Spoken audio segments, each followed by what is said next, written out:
अस्सलाम वालेकुम dear students, कैसे हैं आप सब। My name is Rayan Malik and I am here to teach you mathematics of grade 7। So आज हम सॉल्व करेंगे चैप्टर नंबर 16 के मल्टीपल चॉइस क्वेश्चंस। तो आइए स्टार्ट करते हैं आज का lecture. Chapter number 16 quadrilaterals and the multiple choice questions. So select the correct answer from the given option. So you have 4 options of each multiple choice question and you have to choose the correct one. The first MCQ is, which of these is a quadrilateral? A. Circle, B. Triangle, C. Square and D. Cylinder. So इनमें से कौन सा option जो है वो quadrilateral है? So quadrilateral ऐसी shape को कहते हैं जो कि 4 साइड्स पर कंसिस्ट करती है. So इन ऑप्शंस में से स्क्वायर शेप ऐसी है जो कि 4 साइड्स पर कंसिस्ट करती है. So that's why option C is correct, which is square. The next MCQ, which of these is not a parallelogram? A rectangle, B square, C rhombus, D trapezoid. So इनमें से कौन सी parallelogram नहीं है?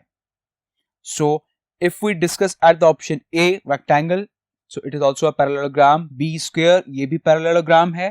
C rhombus ये भी parallelogram है. and option D trapezoid, so ये parallelogram नहीं है but it is also a quadrilateral because ये भी 4 sides पर consist करता है. Clear? So now move to the next MCQ.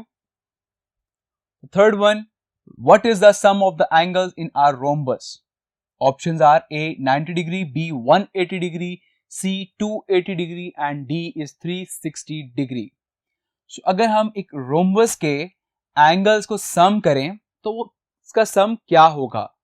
सो हमने डिस्कस किया था किसी भी क्वाड्रिलेटरल शेप के अगर हम एंगल्स को सम करते हैं that is equals to 360 degree. So rhombus is also a quadrilateral, that's why इसके एंगल का सम भी 360 होगा. So option D is correct, which is 360 degree. Clear? Now the fourth one, which of these is obtained when a parallelogram is divided by a diagonal? Options are A 2 congruent triangles, B 2 similar triangles, C 2 squares and D 2 rectangles.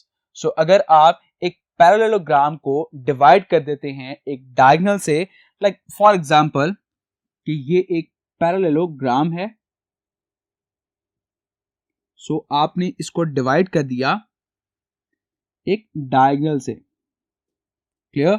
सो आपके पास दो congruent triangles आ जाते हैं. So option A is correct, which is 2 congruent triangles. Clear? Now the MCQ's fifth, which of these figures has 4 equal sides? Options are A kite, B rhombus, C rectangle and D trapezium. इनमें से कौन से figure की 4 side जो हैं वो equal होती हैं? तो ये हमने डिस्कस किया था अपने फर्स्ट लेक्चर में, व्हिच इज रोम्बस. रोम्बस की तमाम साइड जो हैं वो इक्वल होती हैं. So option B is correct, which is rhombus. Clear? Now move to the next MCQ. MCQ 6, in the given shape the sum of the interior angles is, and the options are A 180 degree, B 360 degree and C 720 degree and D cannot be determined.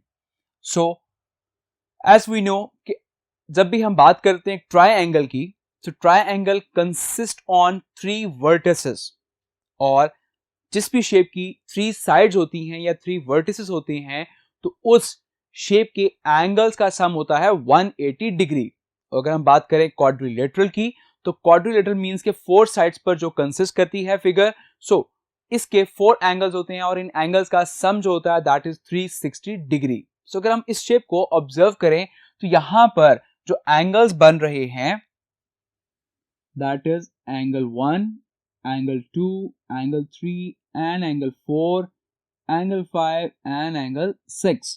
तो यहाँ पे 6 angles construct हो रहे हैं. तो 6 angles का जो sum होता है that is equals to 720 degree. So option C is correct, which is 720 degree. Clear? Now the last MCQ. In the parallelogram ABCD, Meyer angle is equals to 40 degree. So it is actually Meyer angle A. So Meyer angle A that is equals to 40 degree. the values of the other angles are. Options are Meyer angle B 40 degree, Meyer angle C 140 degree and Meyer angle D 140 degree. Option B Meyer angle B 140 degree and Meyer angle C 140 degree and Meyer angle D 40 degree.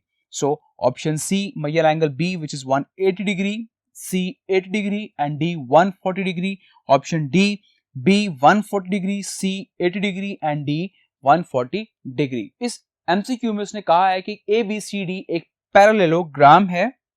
So let's suppose के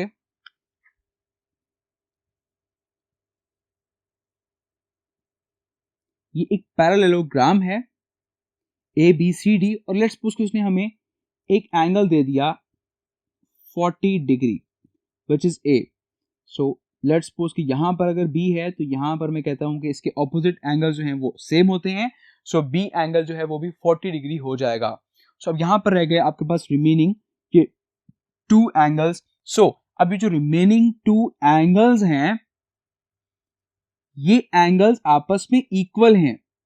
सो अब अगर मैं, क्योंकि इस quadrilateral का जो पूरे angles का सम होता है दैट इज 360 डिग्री, तो 360 डिग्री में से मैं इस 40 और इस 40 को सब्ट्रैक्ट कर देता हूं. So that becomes 280 degree. So that means 280 degree का मैंने हाफ डिवाइड करना है यहां पर और हाफ इसको मैं डिवाइड करूंगा यहां पर. So which is actually 140 degree and this is also 140 degree. So if we look at option A, which is Meyer angle B 40 degree, Meyer angle C 140 degree and Meyer angle D is also 140 degree. So option A is correct. Clear? So I hope ये multiple choice questions आपको समझ आ गए होंगे. तो अपना बहुत सारा ख्याल रखिएगा. Take care. अल्लाह हाफिज.